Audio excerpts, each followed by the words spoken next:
On this episode of Two Dudes, One Cart, John and I sit down and talk about the PGA Championship. Are we looking at a reign of Scottie Scheffler? Could he win another major this year, giving him three legs of the Grand Slam? Sit back, relax, and enjoy this episode of Two Dudes, One Cart. Well, we're back together again in Indiana, which now might as well be Seattle. We've got more much needed rain. I don't know, periods of monsoons. I don't know what's going on, but hopefully May showers bring luscious August fairways. I don't know. Or June fairways, July. I have no idea what we're going to do here with all this water that we got predicted this week. But hey, John, how Yeah, you doing? doing wonderful, man. Got to bust out the new raincoat today, Nice, which is not a much nice. needed purchase. So Yeah. Apparently here in this state, you definitely have to have a umbrella and raincoat. The last couple months have been up and down in temp, lots of rain. Now we got temperatures dropping down to the 60s next week. I don't know. It's Indiana, it's the Midwest. What more can we expect? that's it. John, what do you feel like when you get unsolicited advice while playing golf? Um, Depends on who it is. If I'm playing with you, you kind of know my game, you know my tendencies when I start to unravel.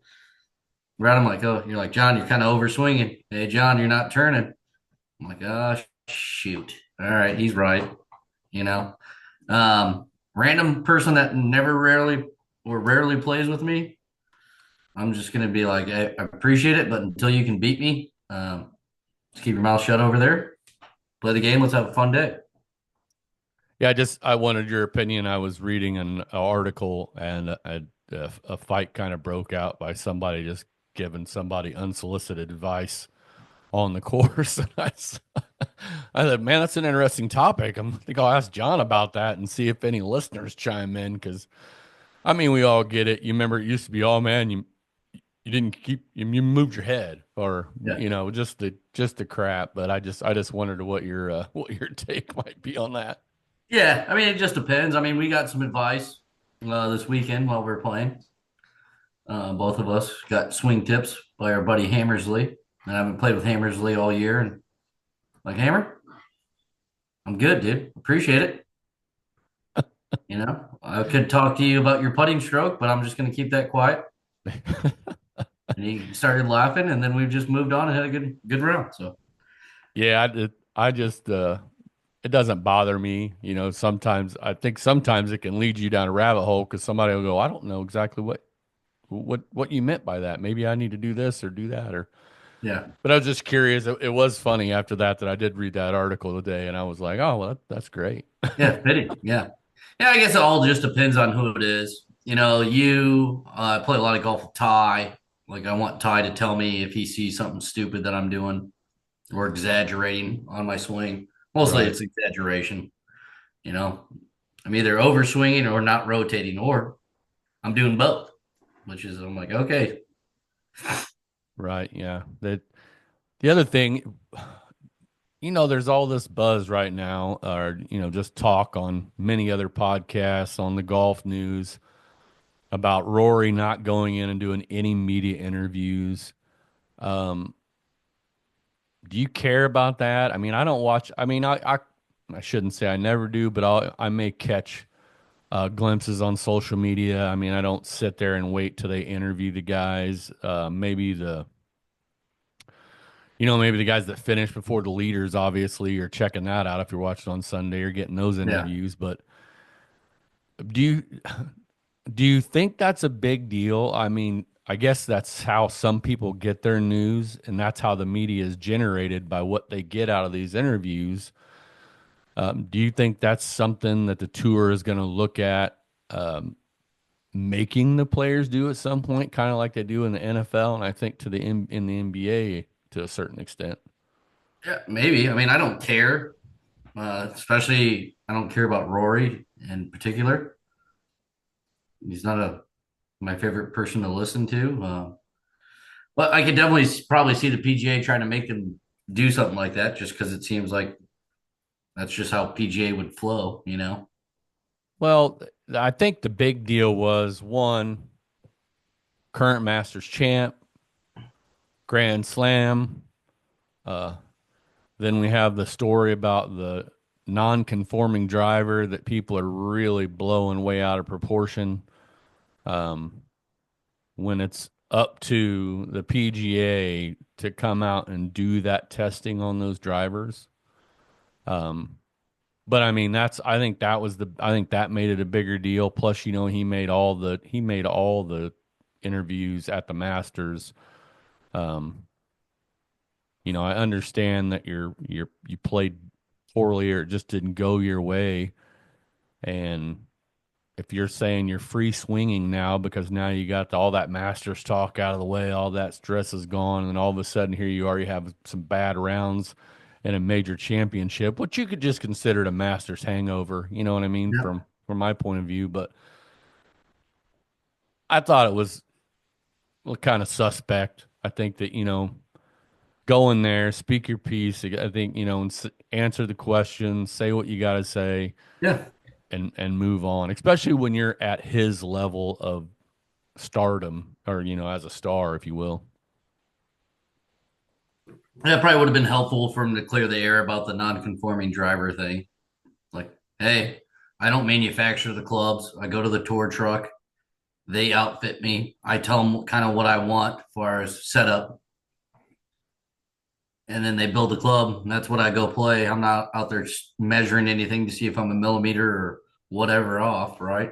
Well, that's not what the non-conforming the test that he failed is the I think it's called the CST. Obviously, we're not Yeah. physicists or anything, or and it's the amount of time that the ball stays on the face of the club. So they basically have that measurement because as you play, especially at their swing speeds, the face actually gets thinner and softer, and that's where you get a quote unquote hot face.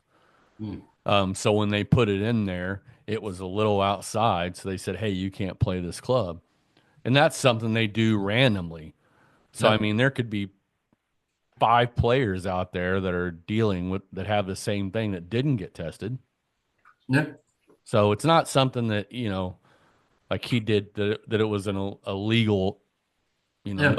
nobody would have known unless they're going to, it'd be like turning golf into carb day.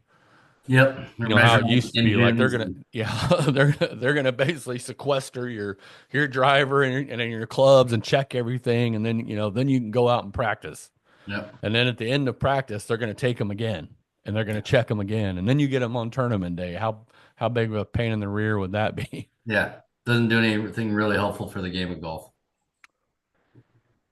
Do you think there's anybody else other than Scotty or Bryson to win the U.S. Open? Is it that cut and dry, do you think, right now, the way both of those guys are playing? And you look at the layout, of Oakmont, um,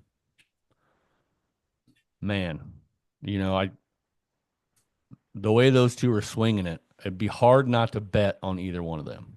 Yeah, I mean, I like the obviously they're strong bets. Probably the best picks, but there's going to be somebody that comes out of the open and goes on fire, like kind of like this, like Vegas did the first 3 days. There's who's going to come to play on the fourth day.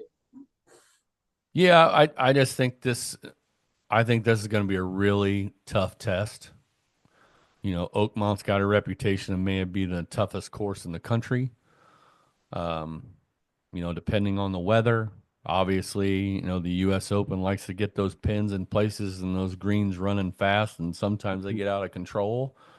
Um, it'll be it'll be interesting. Those are going to be my two picks. But man, if Scotty wins the U.S. Open, do you think that just basically takes over the headlines and makes Royce Master win look like a Wells Fargo championship win? I mean, he'll be hitting the And, third leg of the Grand Slam in the same year. Yeah. yeah, I mean, it's just one of those things. I mean, I think everybody knows that Scotty's a better player than Rory in today's time. Yeah, I would agree. I would agree with that. So, I mean, doesn't diminish what Rory did. It just kind of exemplifies how good Scotty is. Yeah, and especially at a course where he seemed to be the only one that really had an accelerator. Yeah, I mean, Like he just turned guys on the got gas. Yeah, guys got to a certain point and couldn't hold, when, Vegas got to whatever 7 under, and Scotty he just kept making birdies. He kept Yep. playing the shots he needed to play. Um, people are talking about Rom kind of falling apart there. I think Rom's probably like you or I if you're in a major championship, and of course if you got Rom money, but I just think he was going after it, and if it didn't work, it Yeah. didn't work. He didn't care if he was first or 12th at that Yeah. point. He was throwing Hail Marys out there, hoping somebody caught it on some of those holes. Yeah, and I don't disagree. And then Yeah. I He wasn't playing for second, put it that way. correct. What do you think? Do you think they should have kept that rule? Do you think they should have kept playing it down on that first round when Scotty's complaining about the mud balls, and then you got Shane's ball? It looked like it plugged on the descent, Yeah. and he didn't Yeah, get his ball did released, look embedded. especially after his shot. Yep. Yeah. Yeah. I mean, everybody's playing the same conditions. So, I mean, I don't think it matters either way. Yeah, my only thing was it was just the amount of rain Yeah. that they received, and how courses are made with sand topped, and how soft they get. It's not like say St. Andrews, the way that's past when that water hit, the water doesn't do to that course what it would do to an American Yeah. course, obviously. Yeah. For sure. I mean, different soil types, but those guys just need to play different shots to not have the balls plugged. They should have been hitting more stinger straight line shots. I'd say make it tough, make it harder on them. Yeah, and I think the problem with uh I think what's even even if you hit your shots that way, I still think you're going to pick up mud on the ball because it's going to skid when it Yeah, lands. landing on grass and dirt, it's going to pick up mud. Let the boys play. Yeah, I get it. I feel like it should have just been left clean in place just for that first round, just because of how much rain they did receive. But Now, if I was playing it during those conditions, I'd be doing lift clean in place, but I don't want them playing lift clean in place. I understand. You want the challenge for them. Yep. What did you think of Quail Hollow by the end of it, where everybody was kind of throwing shade at the course that it's not a major quality course. We play it every year, and they play Pebble Beach a couple times every year, right? I mean, we Yeah. we see multitude of courses, Yeah. Torrey Pines gets played quite a bit. but I think the course, if they didn't get that rain, although they did, obviously, that course I think, even would have been tougher than it was. And it still proved to be a tough test, obviously, by how Yeah. things came down to the end, except for one guy. Yeah. I mean, I don't have any qualms or quarrels with the course. I thought it was a nice course. I'd love to go play it. I think it was cool layout, some Oh, tough yeah. holes. Yeah. I like the greens. The greens were tough and big. Yeah. I, Yeah. I totally agree. I'd love to play that place. So, John, me and you, we were having some conversation about practice. We've had this a couple times, mostly not on the pod, but just kind of, either via text or on in the golf cart as we were this past weekend. What do you think? I mean, we determine you are a practice guy. I'm more of a play guy, but I probably Yeah. need to, right now, going through this, trying to change my swing a little bit. I do need to do some more practicing than normal. Yeah. Where do you, what do you do? And do you ever get to a point where you might notice that the practice is becoming ineffective as opposed to effective while you're out there? I never practiced long enough to where I think it's ineffective. I get pretty bored pretty easily. So, I mean, I'm spending 20 to 40 minutes practicing. Even on my lessons, I don't like to go over half hour. I like to, once I get the feel, I want to repeat it 4 or 5 times and then just let me go. All right. All right, see you, Jeremy. Let me go home and practice this 3 times this week. Yeah, I mean, I think yeah, for what I would consider signs of it becoming ineffective is where you're just whether you just all of a sudden you're hitting driver and you just keep reteeing, you keep reteeing, you're not picking a target, you're not Yeah. when anytime I go to the range, I think of a hole at a course and I go, well, I know I'm gonna have to hit a cut here and Yeah. I don't want to go past this flag. But I think a lot of us fall into that, the ineffectiveness, because we just start to get repetitive over and over again with the same club. Yeah. Yeah, I never do that really. I mean, I guess I'm repetitive in what I practice pitching wedge, 7 iron, driver, and I'm hitting 2 or 3 swings with my driver, not even aiming anything besides at the center of the range, just trying to get my body loose enough to swing it. But besides that, I probably do, I don't know, 15, 20 balls with the pitching wedge, 10 to 15 with 7 iron, and 4 or 5 with the driver, and I'm off. Well, but Um, I mean, is that like if you said, "Hey, tomorrow I'm going to go to the range and just hit some balls," is yep. that what you're going to do, or are you going to go Yeah. in there and work through the bag? No, I never worked through the back. Pitching wedge, 7 iron, driver. Really? That's interesting. Yep. Okay. I start off with the pitching wedge because I go, if I can't hit this thing, I'm no sense moving up to the 7 iron. You know what I mean? Seriously, should be the easiest club for me to hit. If I can't find the middle of that thing, then I don't move off of it. Now, let's say you hit one that's a little shaky, you're just going to hit a couple more and go from there, or do you kind of do a little rehearsal or you look at your divot, or you try to figure out, I mean, I'm what? looking at the divot. I mean, I look behind the ball, staying behind the ball, look at the 120 to 135 yard target that I'm aiming at. And for me, it's more feel. Did I go too far back? Did I keep my right elbow tucked on the way through? Did I lean forward, or got way too much on the toes, or did I fall back, or am I pivoting my hips instead of rotating? Those are the kind of things I just pretty much focus on. Now, do you do anything? You lay down a club for alignment or any kind of No, alignment rods or anything like no, I that? do use that perfect practice thing that has a Oh, yeah. the angle of the alignment stick, so I can keep it underneath that, so I don't come over the top. But that's about the only training aid or tool that I use. Yeah, I don't, I mean, I, I'm gonna have to start doing at least get a ranger session in once a week or something until I get this little swing change down. But that's what I did in my garage the other day. I put a alignment rod down so it's right on my right hip just to make sure I'm not swaying.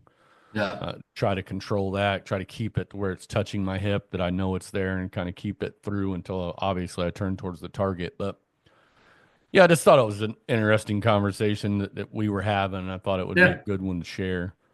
What I thought would be what was pretty interesting is you try to play a lot more shots than I play. You're like, hey, I'm gonna hit a little draw with the driver on this hole. I'm gonna cut this one.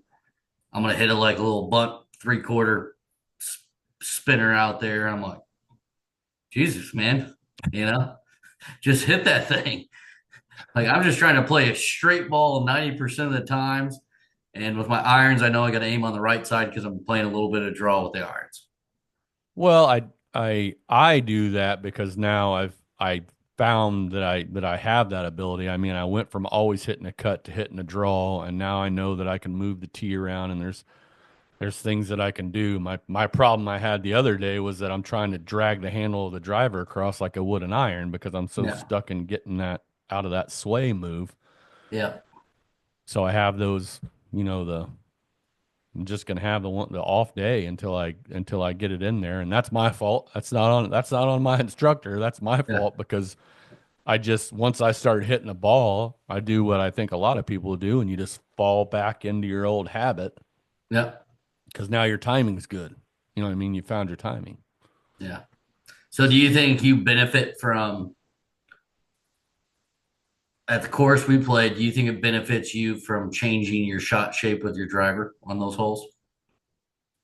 I think it I think it benefits me, yes, on several of the holes there to hit a cut as opposed to a draw. Hmm. Um, and I think that, except like on I forget what that was, that long uh par five. 13 on the back Yeah, next I to the think road? so, where you're elevated and then you got the bathrooms right over here, the wood buildings are on your right. Yep.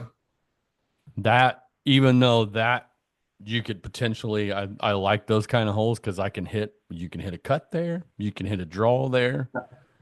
But I felt in my mind on that hole when I got up there, I'm just gonna aim at the trap on the right and draw it left. And that way I don't I'm gonna I'm there's I shouldn't end up in any shit. Yeah. So I just gotta Yeah. roll. But I mean, I don't know. What, you don't like that, I take it? You're like, what are you doing? Yeah. I mean, I just keep it simpler for me in the fact that I just aim at the, like, even if it's a dog leg right or left, like, let's say if it's a dog leg right, I'm hitting my ball pretty straight with a slight draw right now off the Right. tee. I'm just going to aim farther right on the dog leg rights. And so I can just get past that corner versus trying to sling a, cut 20-yard cut out there. Right. Just because I think I can control my stock shot better than I could do playing two different shots, trying to play a cut or a fade. I think I'd Right. be more consistent if I just play my ball. And Yeah. I mean, to each their I've own, right? I mean, Yeah, I mean, I've done that. Like, I think my fail safe is to tee it low and hit a cut. If I'm just, I if I'm love the just, tee it low approach. yeah, if I'm just having a miserable day, Yeah. normally I'll just tee it low and, pound the cut out there. And it normally, I mean, it works out. But if I'm turning good and I'm squaring up, then I'm probably going to play a lot more draws than I am cuts. But, Yeah. I think that's a good one. well, John, Um, good. I go ahead. I don't have anything. I was going to throw in, I've got another little segment I'm going to throw in here. Okay. It's called Expectations versus Reality. Yep. So you tell me, what is the proximity to the hole from 100 yards on the PGA Tour? I don't know. 17 and a half feet. Man, you are good. The average distance to the pin from 100 yards out in the PGA Tour is around 16 to 19 feet. Okay. 25% of the field will get inside 9 feet. 4% inside 3 feet. So that means 1 in 4 tour pros miss the green Yeah. from 100, from 125 to 100 yards. From 125 to 100 yards, it's 75.4% hit the green. That makes sense. And how many times have we been out and you see somebody crack a drive and they're 100 yards and go, "Oh, this is birdie time right here. This is this is Yeah. this is go zone time, baby." Stepping on this boy's throat. And then and then I throw that tidbit out to you that from 100 yards, Yeah. how many 19 to 7 or how many 16 to 19 feet putts do you think you're really going to hole in a round? I'm hoping to get one, maybe two per 18. So I think that helps everybody should just, I know we all do it. We're not above it. I know Nope. I'm not. I know John's not. But really, think about what you're expecting out of yourself versus what in reality happens when you have the best players uh, Yeah. in the world, that 1 in 4 of them are missing the green, and Yeah. you're upset that you fringed one from 100 Yeah. yards. I mean, I think since I got worse at golf, from like 20, I'd say 2019 on, I just want to compress the golf ball with my irons. I love the way it feels. I don't give a shit where it ends. I mean, I do give a shit, but I'm not getting upset when I miss the green, as long as I'm compressing the golf ball. Because I mean, a quarter of a degree here, a quarter of a degree there, you're gone. You're off the green. Yeah, I figured I'm gonna start putting these in every one of our podcasts, or maybe do short videos for our social media, Yeah, because I think these are. I know we talked about it last year, but I think that we all do it. We fall prey to it. It's not unlike advertising for new clubs. yep, But you watch the PGA Tour, and they just show you that top half a percent of players that are yeah, playing well at that particular day. They're not going to go back to, hey, let's take our cameras over to Dustin Johnson when he's plus 13 here at here on the course, or whatever. A guy that's having a bad day. Even when Rory was having a bad day, they were kind of, we'll pan over yeah, and see how he's doing. yeah. So you're not getting that. You're just getting those top numbers, and I think I it would think that's help. what I've always been kind of like jealous of when you put the perspective in on how many greens and reg these guys are hitting and how, what's the average from 100 yards out.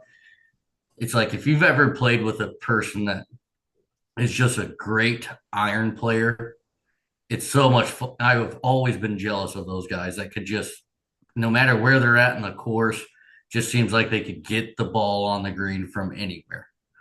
If they have got to go up and over some trees, they got that shot. If they have to hit a low knockdown shot, they have those. Put a wedge in their hand, they just know how to get the ball on the green. And it's like that's one thing. There's a guy up in Laporte that David Small, awesome guy. Didn't wasn't long off the tee, 230 maybe 240 off the tee, but once you put an iron in his hand, you're on the green. You know he's going to get you on the green from 200 and in. And it's like, man, how do you be that consistent, but you can't hit the fairway half the time? And the driver should be an easier club to hit. Yeah, I don't know. I mean, really, if you sat down and, I mean, if you kept actual stats, Yeah, you might see that obviously you see the glaring holes in your game, but at the same time, you might see what your superpower is, where you shine. You're like, oh, you know what? And, from 125 yards in or whatever, I had that shot 7 times a day and never missed the green.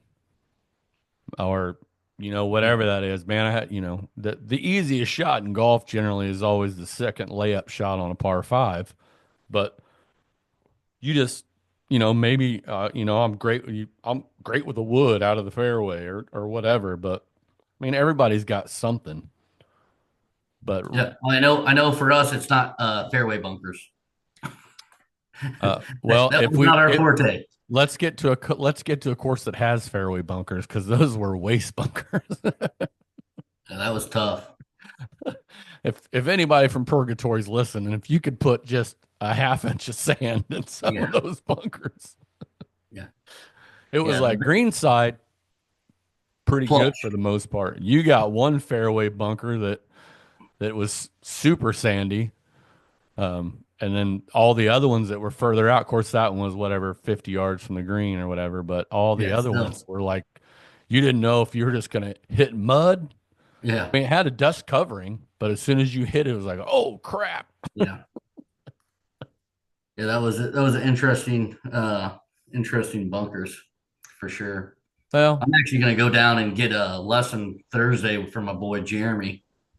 And I told him I just want to work on irons again, pull it, whatever he can do to get my irons misses from out here to here, even. right. That's it. And I just want something. I don't want a swing change. I don't want to do much. I just help me get consistent strike, a little off center, sweet spot is fine. Just I want to bring that range in. Well, I wish you the best of luck. I don't know, Yeah. we're not teachers. I'm Yeah. sure Jeremy will dip in the bag of tricks and come up with something. Yeah, it pretty much is probably going to tell me the same thing. Get fire your hips through, feel like you're going three quarters back. But I need to have him see it, tell it to me like I'm an idiot, and then I want to feel it 5 times in a row, and then hopefully we're good. Yeah, I I get it, and I don't mind. I don't mind making changes. Um, this has very there's a high side, good side to it if I get it down. Yeah. Because when I hit it well, doing it correctly, it Yeah. works Your great. fucking first three drives are money. Yeah, but I think that um, it's my irons that irons and wedges a little bit that were throwing me off because I'm just not keeping my hand torn towards the ground I when I'm saw that going old to. Waffy chip special on hole four. I do have that. I do have that. I did figure that out. I did come home pretty frustrated and go out in the backyard and make sure that I figured out what the hell I was doing there. Yeah. But no, it's more the like distance wedge. It's more that I'm giving loft if I'm, yesterday or Sunday when we played when I was hitting my uh gap wedge, I was just floating it up in the air. I was hitting up on it. I wasn't hitting down on it. I wasn't Yeah. compressing it whatsoever. Well, that's what I've noticed with my irons too, is I'm not taking much of a divot at all with my irons. Right. So I'm like, hey, dude, I need to do that. And like, hey, why is my 58-degree wedge going the same distance as my 54? I know the math, right? It's because I'm probably closing the face. Why am I not doing shutting that, turning my wrist through with the 54 like I'm doing the 58? Maybe it's Yeah, I because I'm playing the generally 58 I a little open. my divots get a lot less after, well, starting at 6 iron. I mean, I take a little bit of one, but not a whole lot. And then my 4 and 5, man, a lot of times if I take a divot, I just chunked it Yeah, because I'm more picking those off the turf than I am anything else. I don't really, yeah, but I don't know. It's just all work. It's all relative. It's, yeah, you got to decide whether you have enough time to grind out a change or you just want to stick with yeah. what Yeah, I you, mean, for me, like if he's gonna make me have an Adam Scott swing, like I'm not gonna go through a whole year of being shitty right. just to get a swing that looks like Adam Scott. Yeah. Mine's just I would rather turn than sway. That's, I mean, that's I do the same thing, especially when I get tired or lazy. It's a whole lot easier just throw that hip out than it is to rotate your hips. Yeah, and I just don't like I feel like I'm giving a lot away doing that because I'm putting so much into my upper body to hit the Yep. ball. Well, I noticed that too after playing 36 on Saturday and 18 on Sunday. I had a sore spot on the inside of my right pinky Oh yeah. where the fingers grip. Yeah. And it's like, oh, that's not good. And that means I'm getting that death grip because when I do that three-quarter swing, fire the hips through and get that loose grip, weird. My 8 iron, instead of carrying, 155, goes up to 167 on the dot on repeat. I mean, I could throw a dime out there and hit that thing like crazy, 167 and a half. And it's like, yeah, you just got another 12 and a half yards. You swung shorter, looser grip, and you hit it farther. That's weird. Yeah, I think that, and that, I think you're a lot like me. And if you are probably a lot like a lot of people that are listening to this, let's say you went out and played holes 1 through 4, and you hit your irons well, your driver well. If you had to chip, you chipped well, and your putting was good. You get in this zone. Yep. You get comfortable and you go out there. Your grip pressure doesn't change. Blah blah blah. Now you back up and say like hole 2, you hit a beautiful driver in a fairway, and then you chunk it into the bunker with a pitching wedge. And then all of a sudden you're like, oh, what's going on there? Which then that affects your tee shot. That may affect your. Yeah. For us, it would have been a par 3 shot on the next hole, and then it's in your head, and you start Well, you do the same thing I manipulating. do, Yeah. right? We get these lessons. We start hitting the ball good, right? And we first thing we do when we hit a bad shot on the golf course with our newer swing thoughts it's a whole lot easier to resort going back to your old swing because you know that you can play your miss, you can make that swing somewhat work for you versus just trusting the process that you went through to find your new feeling. But I think everybody, at least I know I can speak for myself, I can speak for you. We do that because I see it, Oh yeah, right? and I don't think that's an uncommon problem. Like you can No. ask any teacher, they're like that always happen. That's Yeah. a big conversation. And that's half of it. What I tell Jeremy, I'm doing the same, I'm falling into that same problem. I need you to, unscrew me a little bit here and get my head in the right spot again. And But at the same time, I kept at it all day Sunday. yeah, I hit some good ones, hit some bad ones. It was not a yeah, great day for me on the course, and that's fine. But my low back didn't hurt yeah, because I wasn't leaned over and locked in on that hip, and I can't turn even though my body's yeah. trying to turn, but I'm fighting against myself. Yeah. I mean, like I shot like crap on Sunday, but I shot 78, 79 at Blackthorn and Erskine, par 72 courses. Felt really good.